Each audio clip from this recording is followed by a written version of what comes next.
Hey, Mike. Yeah, what's going on? Hey, have you ever heard of turbo debt? No, what is that? Something to get me into debt faster? No, turbo debt is not to get you in debt faster. It's to help you get out of debt. Do you have over $10,000 in credit card, personal loans, medical, or payday loans? Of course I have debt. That's the American way. Au contraire, mon frere. Turbo debt will give you the option to break the debt cycle and start putting money in your pocket. That's awesome. Over 70% of Americans die with credit card debt. Do not let this happen to you. Turbo debt will give you an option to break the debt cycle and start putting money in your pocket. That's awesome. If you have over $10,000 in credit card debt and personal loans, medical, or payday loans, they can help. Go to turbodebt.com/techtime. Again, that's turbodebt.com/techtime, all capitalized, for a free consultation today. TurboDebt is a proud sponsor of this week's episode of TechTime Radio. Broadcasting across the nation from the East Coast to the West, keeping you up to date on technology while enjoying a little whiskey on the side, with leading-edge topics, along with special guests, to navigate technology in a segmented, stylized radio program. The information that will make you go, Mmm. Pull up a seat, raise a glass with our hosts as we spend the next hour talking about technology for the common person. Welcome to Tech Time Radio with Nathan Mumm. Welcome to Tech Time with Nathan Mumm, the show that makes you go, Technology News of the Week, the show for the everyday person, talking about technology, broadcasting across the nation with insightful segments on subjects weeks ahead of the mainstream media. We welcome our radio audience of 35 million listeners to an hour of insightful technology news. Each week our show covers the weekly top technology subjects without any political agenda. We verify the facts, and we do it with a little sense of humor in less than 60 minutes, and of course, with a little whiskey on the side. We are live streaming during the show on 5, well, maybe 4 of the most popular platforms, including YouTube, Twitch.tv, Twitter, X/not at this time, and we'll talk about that, Facebook, and LinkedIn. We encourage you to visit us online at techtimeradio.com and become a Patreon supporter at patreon.com/techtimeradio. I'm Nathan Mumm, your host, a technologist with over 30 years of technology expertise, working for Fortune 500 companies across the country. Today in the studio, we have co-host Mike Gorday back, and our whiskey connoisseur, Mark Gregoire, is in studio along with Odie behind the board. Mike's an award-winning author originally from Arizona.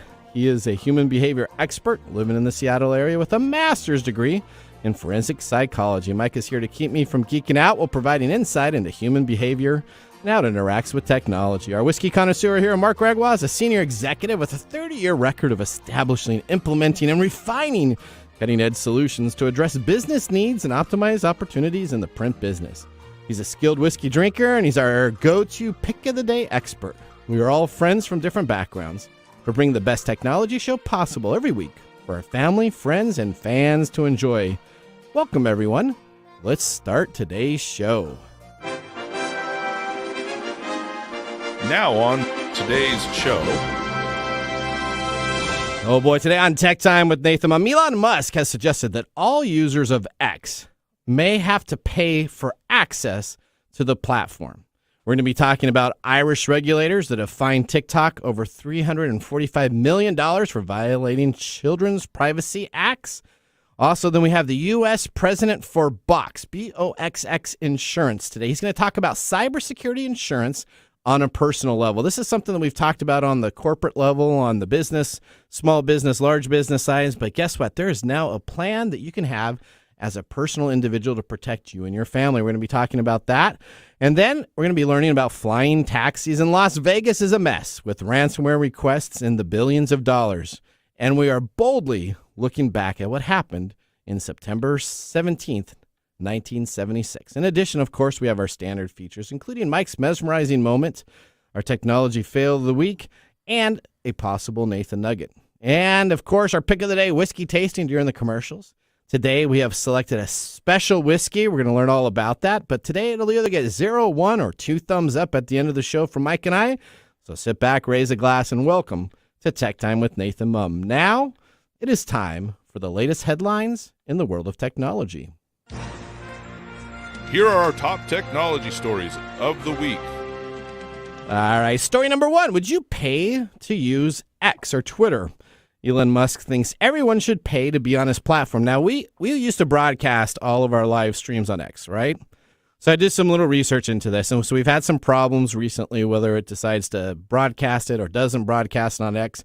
Essentially, I need to pay for the premium subscription plan so I can get a guaranteed streaming selection. Otherwise, they will pick and choose if they decide to put our stream up there. So we're going to have to talk a little bit about that as a production meeting. Do we want to continue to stream on X? But before we do that, now let's go to Elizabeth Canty on a story regarding the platform. Elon Musk has suggested that all users of X, formerly called Twitter, may have to pay for access to the platform. In a conversation with Israeli Prime Minister Benjamin Netanyahu, the billionaire said a payment system was the only way to counter bots. "We're moving to having a small monthly payment for use of the system," the Tesla and SpaceX boss said. It is unclear whether this was just an off-the-cuff comment or a signal of firmer plans that have yet to be announced. Elon has looked to incentivize users to pay for an enhanced service, which is now called X Premium, at the cost of $8 a month. Musk said that he was now looking at cheaper options for users. We will see if that truly happens. Nathan, I am sure this makes Mike and the listeners go, It doesn't make me go. So We've been talking about this for a while. We have. We've been saying that he's probably going to try and do this anyway. So now it's out that Zuckerberg talked about doing it a year ago. So let's talk about some of the downfalls, right? So right now, just to be very clear, X is still free, at least this week. So you can still use X as an individual user for free. But it's interesting because the financials for the company, Elon has said that they're not able to make enough money and they have to tackle this whole thing about bots. So when they came into, which is interesting though, when he came into Twitter or X, we'll just call it X now. When they came into X, he had to get rid of a lot of people, and he got rid of like 30 to 40% of all accounts were bots and fake. Yeah, you know what a pretext is? What's that? So that's sort of an excuse for why you do something when it's not really why you're doing something. So if you were going to invade a different country, and you use the pretext of they just stole my wife Helen from me and I'm going to invade, that's a pretext. Okay. This sounds like a pretext. You think so? So here's the problem, though. If he starts charging everybody $8, now he says he's going to try to find a cheaper price. Maybe he goes down to a $2.99 or a $3.99 a month type of service. But still, to do that, everybody's going to have to pay, which is a reoccurring revenue stream, which every business loves, right? They love that reoccurring revenue. But the other question that I have, which is probably the most important, what happens to the advertisers, right? So the advertisers are coming there because there's a bunch of people that are a part of the advertising itself. Well, they're going to be paying too. Well, but they're already paying now. What happens if the advertisers decide that I'm not going to pay because the total number of people on the platform just plummeted by 30 to 40% because everybody has to pay?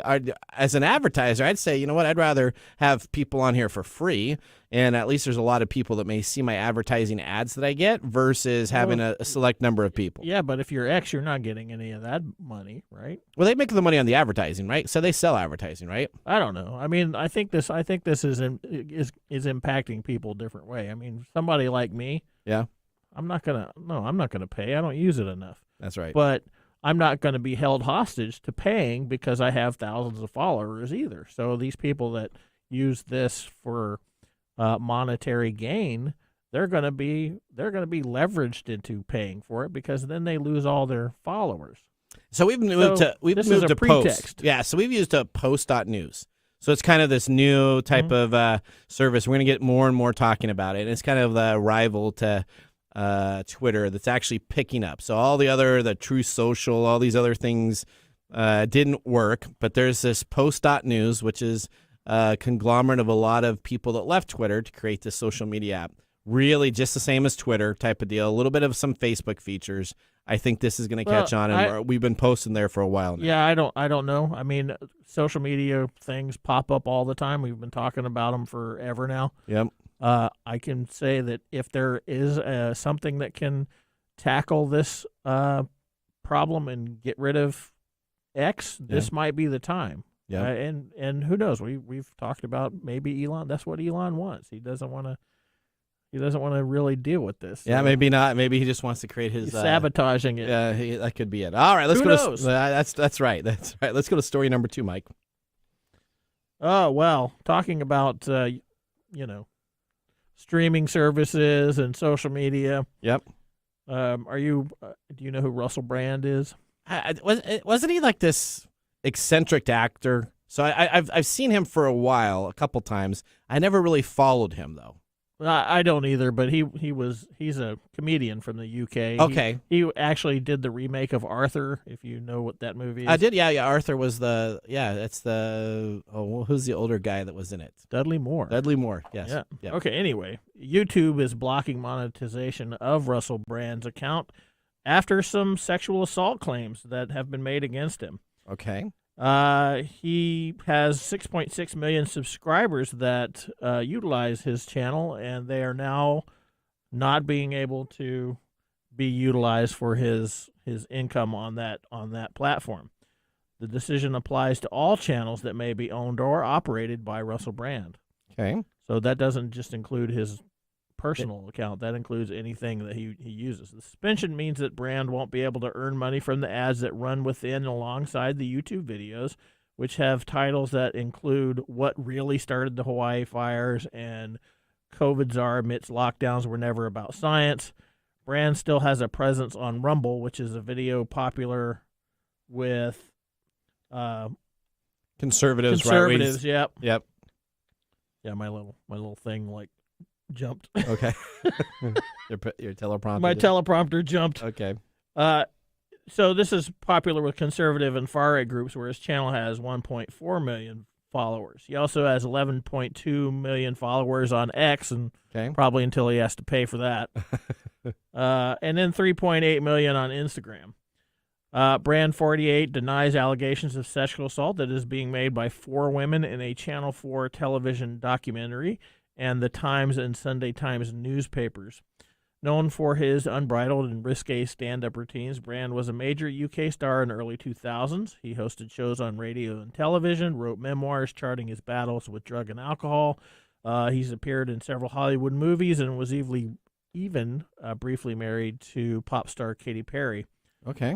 Between 2010 and 2012. Did YouTube overreach on just allegations? Should he be allowed to keep his YouTube until proven guilty or innocent? Well, see, I guess that's kind of a question that we kind of ask, right? So now if you're taking away your monetization, it doesn't sound like they blocked his channels completely. He just can't make money on it. So there's kind of an extreme where if they just said, hey, we're going to shut down everything. But YouTube's policy on how you make money on their platform and what you have to adhere to is pretty rigid. Yeah, but this is taking something that's not to downplay any of this. But this is taking something that is unrelated to actual YouTube. Correct. And applying it to YouTube policy. So whether or not they have the not the ability, but the moral imperative to do so, that's what we're talking about. And this is part of that court of public opinion.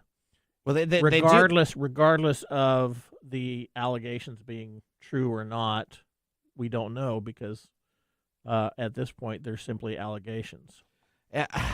So I would hate to pull something out, right? If you don't know 100% that is the issue, right? I mean, so since you don't have an actual ruling on that, I don't know if I would be stripping off the monetization aspects from that. I think this kind of sets up a different precedent that you're going to have. Well, this is already a precedent. This is people being punished for things the court of public opinion finds guilty, right?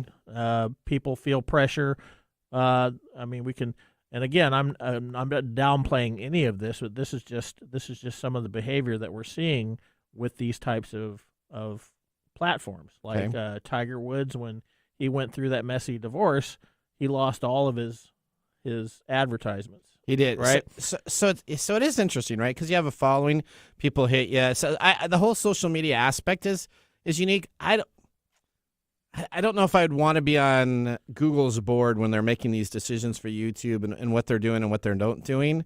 But I know they spend a lot of time coming up with policies to make things fair. I don't know, though. My concern would be if I watched him on YouTube, which I don't, Russell Brand. But if I watched him on YouTube and now all of a sudden I start going over to these other alternative places to watch him, am I going to get more and more people with a subjective view instead of an objective Every view? Is view? subjective. Okay. There is no objective view. I mean, this is just a thing that happens. If you are in the public eye, Yep.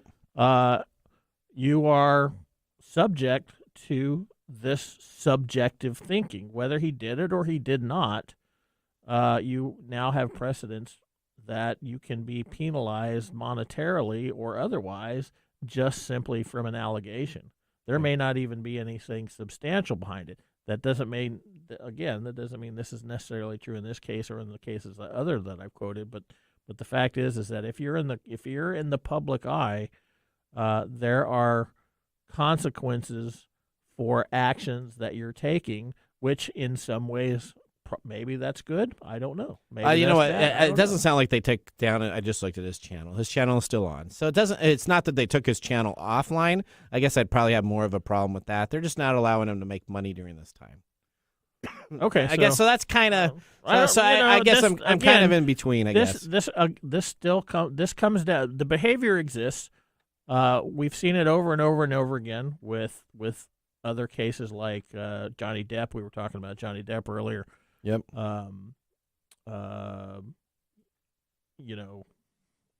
It's out there. We all know it's out there. You have to make your own decision on whether this is a good thing or a bad thing or a positive thing or a negative thing. There's positive and negatives on both sides of that argument, and it's not for me to determine which one is which. Sense.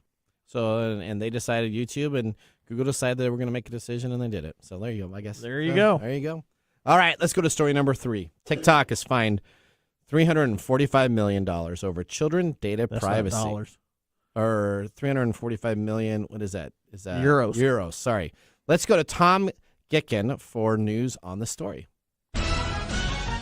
Irish regulators have fined TikTok $345 million for violating children's privacy. The complaint concerned how the social media app handled children's data in 2020, particularly around age verification and privacy settings. It is the biggest fine to date TikTok has received from regulators. A spokesperson for the social media firm said it respectfully disagrees with the decision, particularly the level of the fine imposed. The criticisms are focused on features and settings that were in place 3 years ago, and that we made changes to well before the investigation even began. Despite the fine being in the hundreds of millions, it is actually smaller than other penalties seen in recent months, such as the $1.2 billion fine Meta was given by the regulator in May for mishandling people's data when transferring it between Europe and the United States. Nathan, I know you are a bit of a supporter of TikTok, but it seems Nick Espinosa might be valid with the concerns on this platform. Back to you in the studio. All right. Sorry, man. Okay. Well, I know. Yeah, okay. I know you've been a very big supporter TikTok guy lately. And they got fined. So let's talk about this. The Data Protection Commissioner, Helen Dixon, essentially found that accounts were made between the ages of 13 and 17 were made public by default on registration, meaning the content they posted was visible to anyone. So this is kind of their big linchpin that they're talking about, all right? The DPC found that TikTok had not been transparent enough with the children about its privacy settings and raised questions about how their data was processed. This is precisely at the hands of TikTok because of the way that they designed the platform, Ms. Dixon said, and so she is leading the charge to make sure that they change their processes. Now, the firm is given 3 months to make its data process completely comply with the GDPR, which is the Security Privacy for Europe, on their data standards. There also remains an investigation underway about whether TikTok has illegally transferred data from the European Union to China, the same topic we talked about between the United States and China. Now, TikTok is owned by a Beijing company firm, ByteDance. The fine issued by the DPC specifically refers to 2020, and the TikTok took several actions after that to make it more compliant. Now, currently, if you have an account that is 17 years old or younger, it is essentially private by default. Okay. So I think we talked about this a lot too. We talk. Yeah. I mean, we talk about social media companies target teenagers. That is their market. Yeah. So this is the way cigarettes were targeted to our generation. Yep. It was targeted towards us as young people. Yeah, in the cowboy movies, all the cowboys were smoking cigarettes. You wanted to be the cowboy. This is how they make money. Okay, companies don't make money by targeting older folks. They make money by targeting younger folks. Correct. And TikTok is no different. So and, I mean, when TikTok came on the scene, it was primarily these kind of weird shorts of kids doing things, right? Yep. Do you know that's now 80% of the social media market? Yeah, within the last year, it moved from 20%, 50%. They now why own not with all the other 80%. shakeups going on? Correct. They own 80% of the social media market in videos. But it's still it's always funny to me to see how reactivity is involved, right? Where they do this, they know they're doing it. Somebody calls them on it. They change the rules. And start doing it differently, and then they say they don't know why they more compliant, blah blah blah, and then they get fined, and then they're respectfully denying things. So, like, okay, I mean, this is just standard protocol, corporate stuff. This is a standard process. All right, well, that ends our top technology stories of the week. Moving on, if I told you that today we have the first ever cybersecurity insurance, not for a business but for consumers, on our show, would you be surprised? No, because you've been on every show. Nothing surprises me. Okay, so now we have it. So like earthquake insurance and hurricane insurance, these specialized insurance policies are specifically put in place to give comfort to your whole family. You're going to not want to miss our next segment coming on up, because now as a consumer, myself, my family can be protected. You and your family can be protected with a consumer insurance umbrella policy for cybersecurity. Now, think of all the questions in your mind of, will it protect this? Will it protect this? Will it protect this? I'm shooting off questions that are tough and not easy to answer. We're going to see what we got coming out of this, all right? We're going to take a commercial break. You're listening to Tech Time with Nathan Mumm. See you in a bit. Hello, listeners. We're excited here at TechTime Radio, aren't we, Mike? Oh, no. We have an announcement to make. We are so excited to be a part of the new launch of iTalk Radio Live, the internet 24/7 streaming service. You will still be able to listen to us live here at Kixie 880 and KKNW and all of our affiliate stations, but you'll be able to listen to us at 8 a.m. Monday, Tuesday, Wednesday, Thursday, and Friday now. We look forward to this new opportunity to provide you TechTime Radio every weekday. And again, you can always catch us online at techtimeradio.com.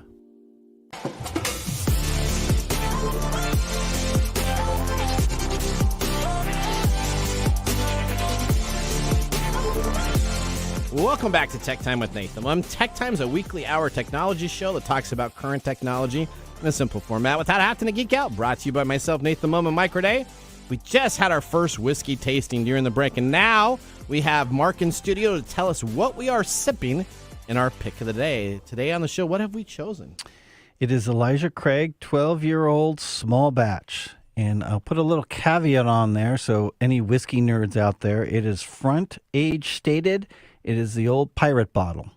And that's a big deal. I was doing some research on that. I mean, there's handwritten labels on the pirate bottles and a whole bunch of other type of area when I was looking it up. So the pirate bottle is kind of the key thing. And you can't get this anymore, right? You cannot. So we'll talk about that in the mumbles. Don't ruin everything, Mike. Okay. All right. I'm just saying. Too bad for you guys. So let me tell you a little bit about this. So this is from Heaven Hill. It's from the Elijah Craig Distillery in Bardstown, Kentucky. It's straight bourbon. Of course, it's 12 years old. It's 94 proof, 78% corn, 12% rye, 10% barley. It was originally priced for a 750 milliliter at $28. Currently on the secondary market, it's going for about $125. Wow. And it's just going up from there since it's no longer available, as you said, Mike.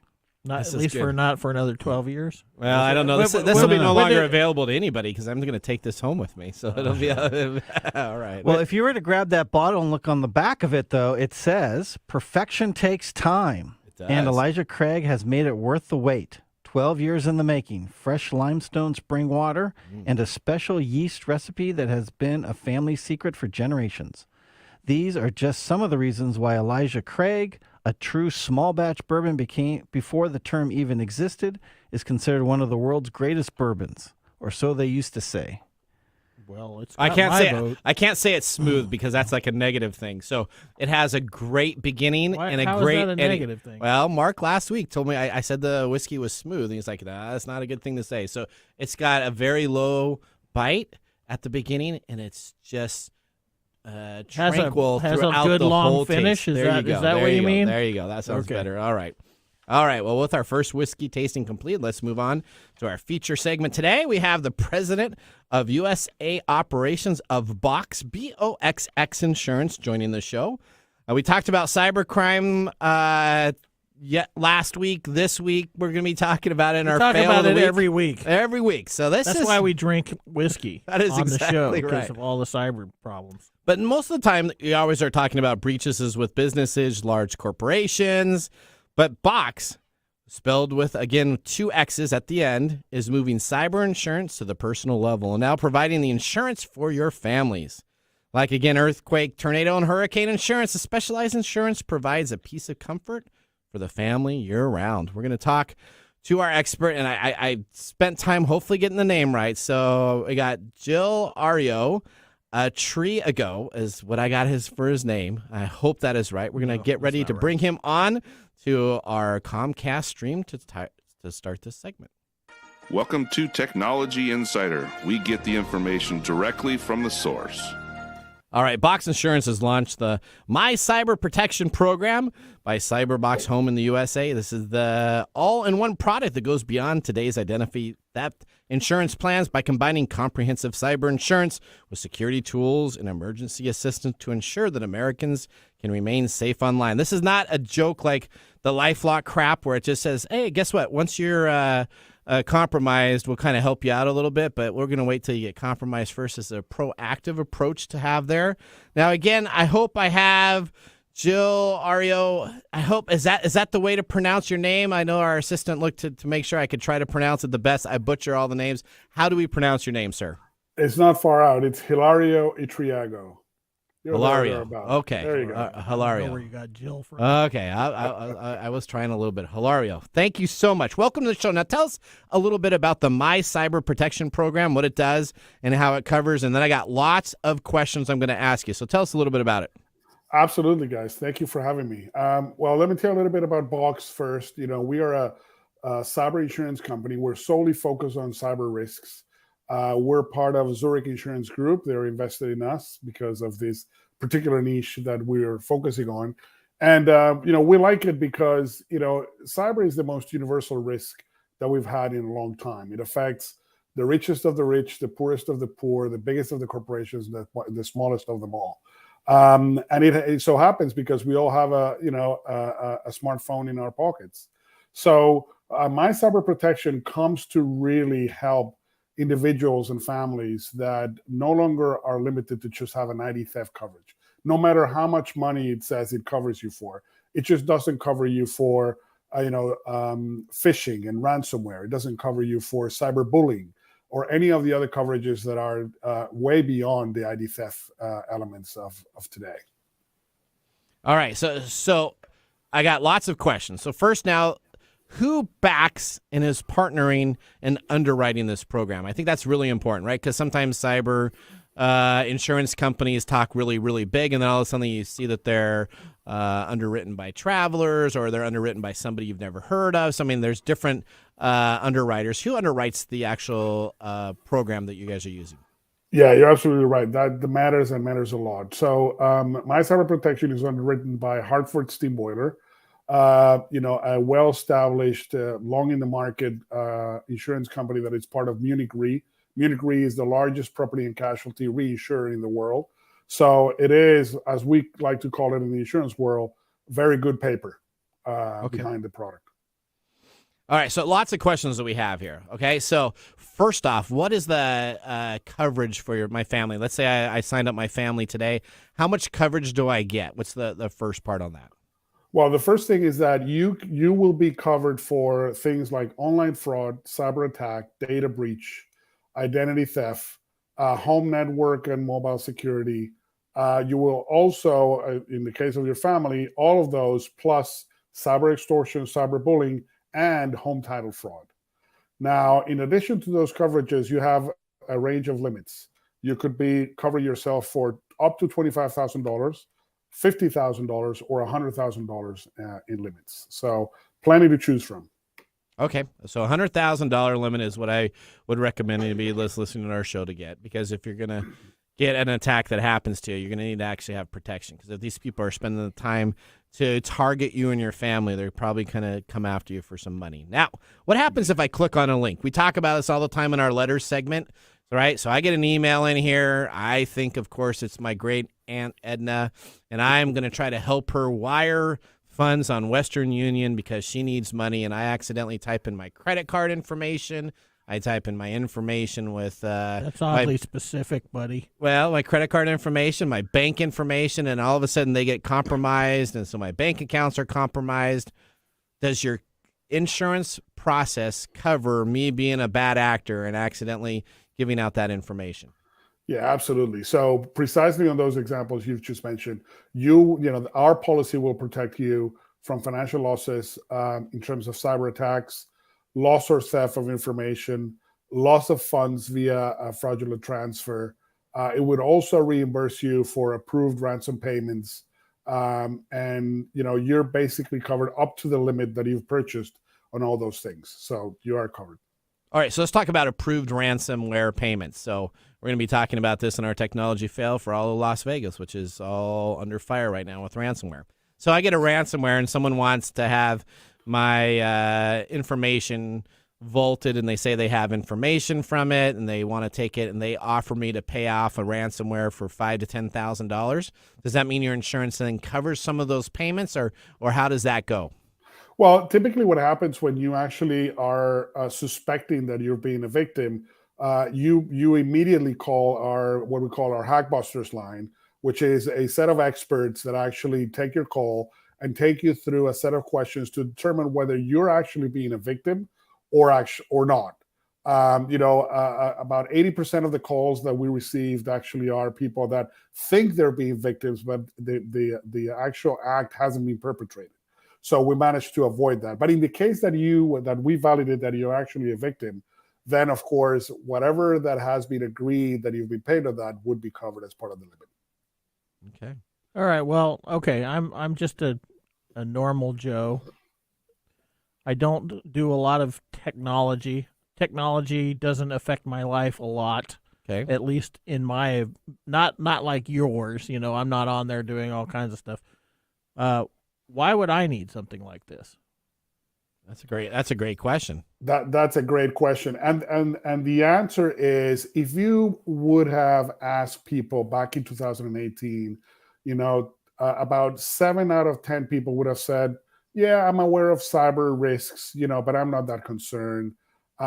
If you ask today, recent studies have shown that 9 out of 10 people, not only are they worried about cyber, but they've actually either know someone or have been a victim of a cyber attack.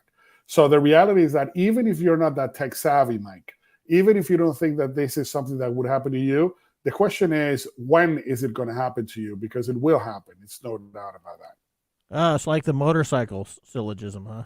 Yeah. It's not about if you're going to have an accident. It's when it's going to happen. It's going to happen.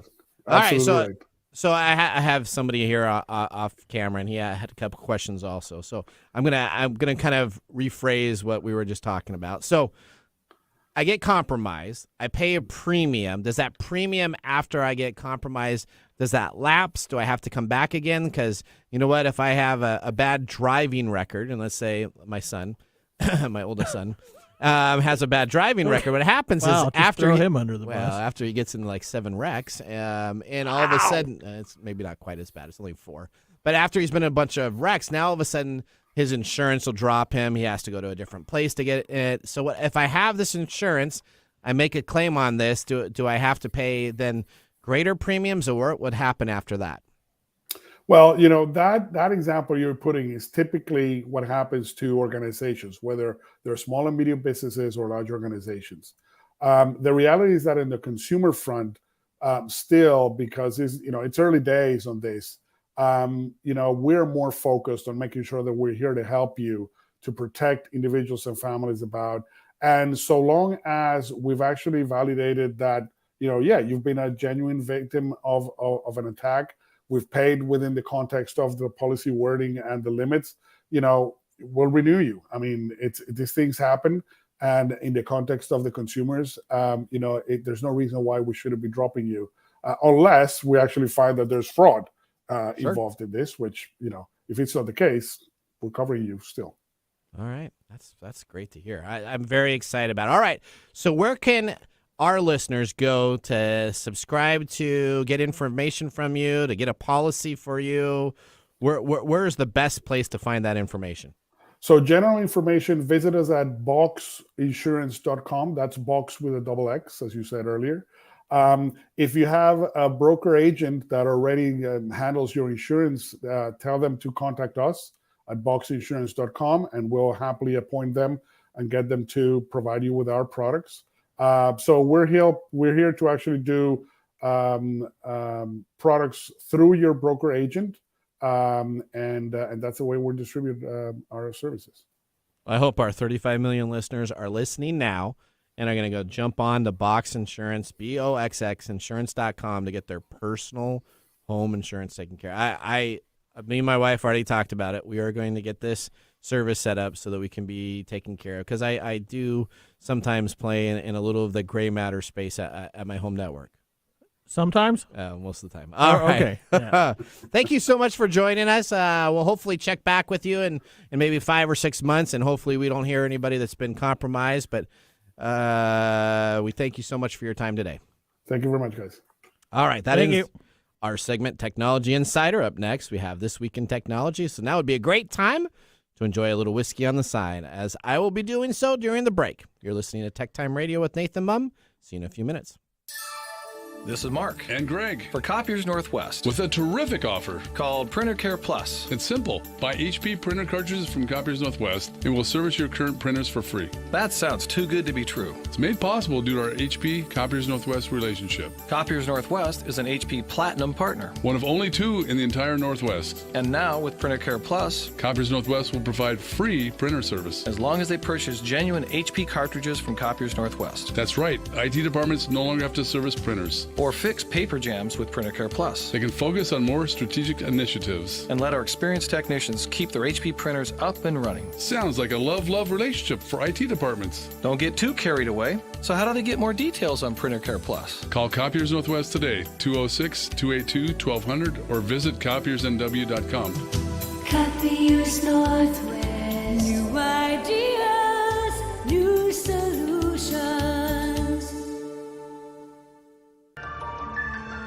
And now, let's look back at this week in technology. All right, September 17th. Oh, you've been waiting. 1976. That's right. NASA rolled out the first space shuttle, and it was called Enterprise. From its assembly facility to a waiting crowd, including in the crowd was a delegation of all the major actors from the Star Trek TV series, along with creator Gene Roddenberry. Notably absent, though, was William Shatner, known as Captain Kirk. Originally to be named the Constitution, a write-in campaign by Star Trek fans convinced then-President Gerald Ford and NASA to rename the space shuttle. You know, that's pretty funny, actually. What's that? Well, it was going to be called the Constitution. Yep. And they changed it to Enterprise. Enterprise from the original series, I believe, was a Constitution-class spacecraft for Archer. Was it? No, yeah. no. I think it was an Archer. No, it was an Archer. It was the original series. Is Constitution class? Yeah. Are you sure, or was that the Archer series? I'm pretty sure, because the Archer series was an X class. Was it an X class? Okay, you may be right. Okay, all right. The Enterprise was a prototype shuttle designed for the early testing phase of the space shuttle program. It was built without engines or a functional heat shield. While it performed various atmospheric flights, it was originally intended to be retrofitted for spaceflight. It was determined that it would be less expensive to just simply build a new shuttle Therefore, the Enterprise never did actually fly into space. Well, I don't know if you remember, but they used to tour it around on a big 747. They'd carry it around on the back of in the very back of it. Yeah. Yep, I do remember that. They actually had a showing, I think, up here in the Pacific Northwest at Boeing Field one of these days. I imagine. And we went down there, and it was a part of the space flight type of deal. Well, that was This Week in Technology. If you ever wanted to watch some Tech Time history with over 2 years of video podcasts and blog information, you can visit techtimeradio.com to watch our older shows or join the Tech Timers Facebook room to talk with us all the time live. And there's a new person in the Tech Timer Facebook group that seems to have figured it out, and he asks all his technology questions. So he says he's going to stop going into Geek Squad because he's getting all the information from us. So there you go. That's what you can do. We're going to take a commercial break, but when we return, we have the Mark Mumble Whiskey Review and our Technology Fail of the Week. You do not want to miss that. We'll see you after the break. Hello, my name is Arthur, and my life's work is connecting people with coffee. Story Coffee is a small batch specialty coffee company that uses technology to connect people to each product resource, which allows farmers to unlock their economic freedom. Try our Medium Roast Founder Series coffee, which is an exotic bourbon variety that is smooth, fresh, and elegant at storycoffee.com. That's STORI coffee.com. Today you can get your first bag free when you subscribe at storycoffee.com with code TechTime. That's STORI coffee.com. The segment we've been waiting all week for. Mark's Whiskey Mumble. All right. You loghead-headed, bilge-licking blowfishes. What's today? What's today? It's Talk Like a Pirate Day, buddy. It is. Mike knows it. I knew that not a too. scallywag. I did. I saw that on my Sea of Thieves post. I got an email this morning at work. It said Talk Like a Pirate Day. I forget. You can go to Facebook and you can actually change your... well-known. This is one of the ones I know. Yeah, me too. And we love pirates, right? I mean, have you been watching the new series One Piece? That no, pirate you show? talked about that. Oh, my word. That is phenomenal. Okay. That's all I've heard is One Piece. Let me tell you a little history about this day. Okay. So it was born in 1995 when two friends in Oregon jokingly created the holiday while playing racquetball and only celebrated with some friends. Okay. Then it wasn't until 2002, so 2002, that they wrote to humor columnist Dave Barry and asked him to be the spokesperson for National Talk Like a Pirate Day. He was very amused with the idea, so he wrote a whole column about the holiday, gave it national prominence, and it spawned a huge wave, as you guys know, since you both know about it, Talk Like a Pirate Day events and celebrations across the country. So grab some grog or whiskey, gather up your mateys, and let your imagination take you on adventures on the high seas. Pirates are all the same age, right? What do you mean they're all the same age? Yeah, if you ask them. What's that? I'm 80. I'm 80. I'm 80. You know what the pirate's favorite letter is? No. No? R. Wow, that was... there you go. Okay. That was not even. So let's move on, gentlemen. Okay, all right. Let's talk about our pirate bottle. Okay. So, Breaking Bourbon reported that citing a surge in popularity and supply was not being met by the Heaven Hill in the early 2016s. So, what they had is a choice. The brand was it was heading towards what's known as a shelf ghost. That means where you just can't find the bottle anymore because they can't produce enough. Okay. So it's either going to be getting very hard to find, or they would have to raise their price, or they could lose its age statement and allow younger stock to be blending in to retain the sub $30 cost and just drop the age statement. And what did they do? Well, as you can tell, there's no more Elijah made a Craig pirate 12 bottle. year. So it's now just Elijah Craig small batch. Yeah. Which you have had on the show before. Yeah, I actually enjoy it. No, you gave it 2 thumbs down. Did I? It Elijah was Craig? 2 thumbs down. Did I really? Yep. And this one you're loving. I love Don't this mess one. with Mark. He knows goes it. back He and knows looks that. at Okay, stats. I didn't like. Was it a bitter? I wonder if it was bitter. This is smooth. Yeah. Now, since one can't readily find this whiskey anymore, you will have to hunt it out at specialty whiskey bars if you want to try it. Do you have like a dark web? You know, I'm a dark web guy. Do you have like a whiskey? He's got a whiskey web. You got a little whiskey underground connections that you have? Yes. No. Yeah, that's All what that means. that's That what means yes. Yeah. Okay. It's not. They're really not underground. We're above ground. Okay. All right. Okay. You want to go? Sure. So if you're a whiskey geek, go and try and find this, and you can compare this same whiskey with the current Elijah Craig small batch. Oh, and this see is if you really see a good. So difference. if I didn't like the other one, then Now this forget one it. drinks a little hotter, in my opinion, than the 94 proof, which I like, because I like them a little hotter. The spice hits you first, and the sweetness from the caramel and the vanilla, and it finishes with a good bit of oak and barrel char. I find this older juice to have a bit more round mouthfeel and heavier on the rich, darker flavors in the current small batch. Okay. I do not have modern Elijah Craig small batch on myself, but I do have this bottle, so that should speak for itself. Mm-hmm. This is good. I've liked this since I don't have to say anything. You don't have to say anything? No. No? No. Not like a pirate. R. Just drink and smile. R. I have a joke. What's that? Okay, what did the ocean say to the pirate? What's that? Nothing, it just waved. Ah! There you go. Da-da-dum. We need to have a little... yeah, that's right. There we go. Okay. All right. Oh, our poor listeners out there. Well, Mark, thanks for the mumble. Whiskey and technology. What a great pairing. Okay. It's just like the pairing of rewind movies, including such classics as Groundhog's Day and 50 First Dates. Right? How much time do you put into like these little pairings that you do every week? I started as just a little. It was just a little one-off. Yeah, And now it's becoming like a thing for It you. is. It is now a thing. It is So now, next week, Mike, I'll do it. It's going to be a pairing for the whiskey. It's going to be as good as Nathan and dad jokes. That's bad.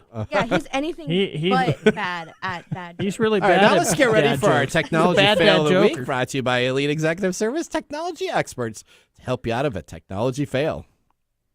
We are out of time. Congratulations. You're a failure. Oh. I failed, did I? Yes.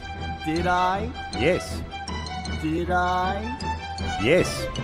All right, this week's technology fail comes to us as a continuation story from last week regarding cyber attacks in Las Vegas. If you're in Las Vegas right now, the casinos are under attack. Casino company Caesars Entertainment on Thursday of last week joined the Las Vegas gambling rival MGM Resorts International in reporting that it was hit with a cyber attack, but added in the report to federal regulators that its casinos and online operations were not disrupted. Well, that's not really the case. We're going to talk about that. Wait, there was a video. Well, hang on. We're going to get right to that. The disclosure by Caesars came after MGM Resorts International, the largest casino company in Las Vegas, reportedly last week that it had a cyber attack led to it shut down computer systems across the properties in the U.S. to protect its data. Now, MGM was allowing you to scan into any room you wanted with their card keys.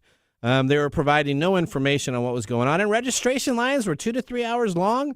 And if you had the ability to call on their customer service line, the best part of that would be that you'd be on hold from anywhere between 1 hour to 2 hours. So it was like a 4-hour check-in process. That sounds like trying to get stuff from Xfinity. That's right. MGM is still having problems from last week and has limited service operationals. They have a new website up that they posted up there, but they still do not have control. And I've seen pictures where you actually have a ORF radio frequency that if you need help from anybody, you go where the elevator should be and you call on that and someone will come running up with your card key to let you in. But now, that is all MGM's issues. We're now going to be talking about poor Caesars. Caesars Entertainment has engaged the FBI and said the investigation was ongoing but offered no additional information. Caesars is the largest casino owner in the world with more than 650 million Caesar Reward members. Or 65 million. Did I say 650? You said 650. Sorry. That's 60, a lot more. 65 million Caesar Reward members and properties in 18 states in Canada under Caesars. Harrah's Horseshoes and the El Dorado brands. It also has mobile online operations, sports betting. And I've personally seen the poor Harrah's Casino on Sunday going dark on the casino floor, lights out, slot machines turned off.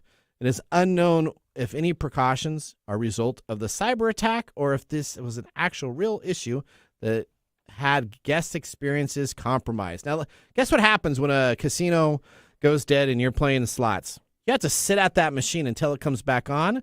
Otherwise, when it comes back on, it resumes and there's already money in there. So they had people sitting there hours on hours to have the machines pop back up again so they could just get their money out That's of what they do anyway. Well, I guess They just sit there hours and hours and punch buttons. Well, if you're interested in having any of the casino reward IDs or credit cards available right now for $2 on the dark web, you can get a user account and see if you can find any information and use that credit card to protect yourself. If you have a credit card attached to any reward club associated with any Las Vegas casino, please go on in and see if you have any microtransactions. It starts with 1 cent, 2 cents, 3 cents. And then after that, it goes into the larger deposits that happen as a trigger of transactions. All right, we're going to move right now on to Mike's mesmerizing moment, brought to us by Story Coffee.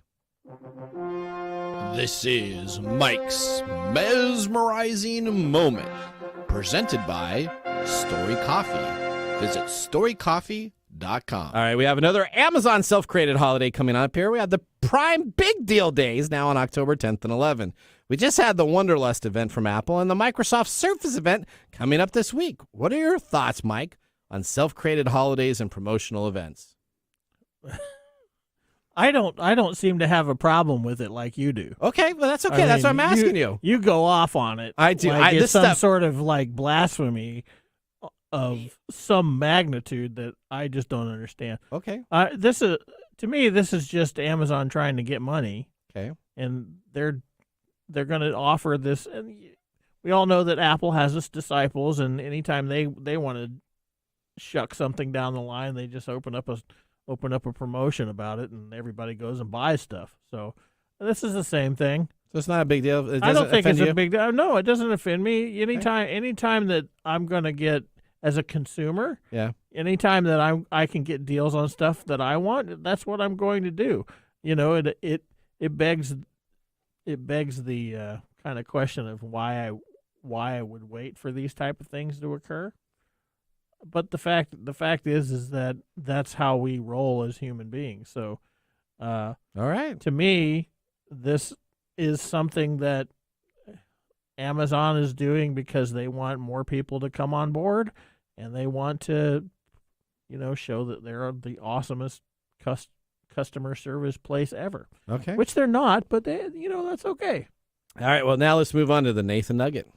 Well, you don't have anything to say? Nugget of the That was the week. Mike's mesmerizing moment. My opinions are mute on that one. You totally were going off on it last night. All right. Hundreds of flying taxis are now being made in Ohio and will begin operations in 2025. Have you ever thought about taking a flying taxi? I have not thought about taking anything that is not driven by somebody human. Oh, the same Ohio River Valley where the Wright brothers pioneered human flight will soon be manufacturing cutting-edge electric planes that take off and land vertically under an agreement announced Monday between the state and Joby Aviation, Inc. It's Joby. Is it Joby? Joby?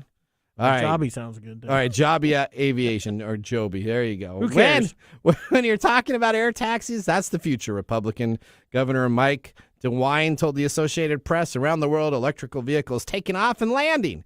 Aircrafts will enter the mainstream, and they'll be able to be used by everybody. Now, this is interesting. Yeah, not going to be used by everybody. Well, they say that they can go and hold up to 4 passengers at speeds up to 200 miles per hour. That's as quick as, like, airplanes go. Yeah, for So how long? For an hour. For an hour. Yep. And how much? Because that's going to determine really who's going to take these flights. Well, do you realize we're in 2023?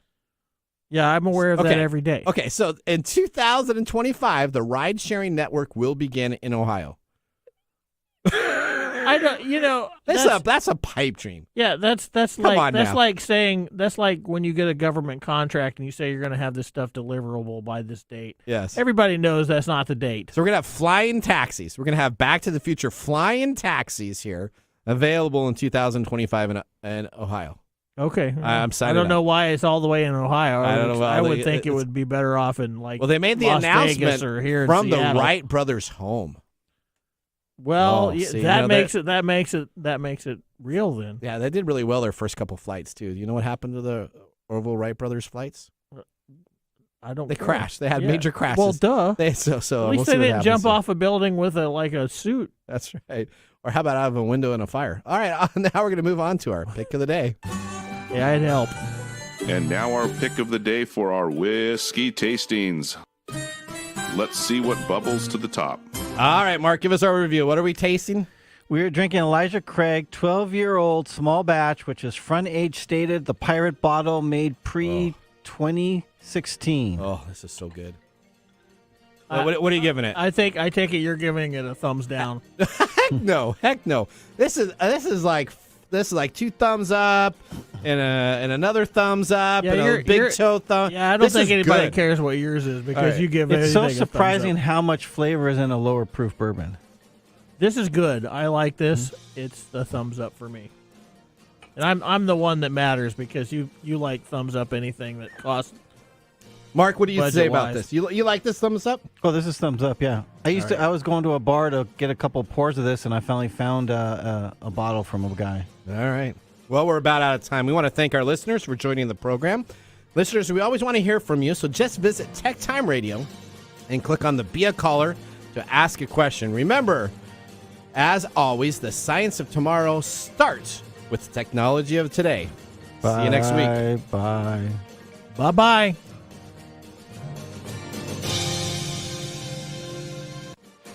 Thanks for joining us on Tech Time Radio. We hope that you had a chance to have that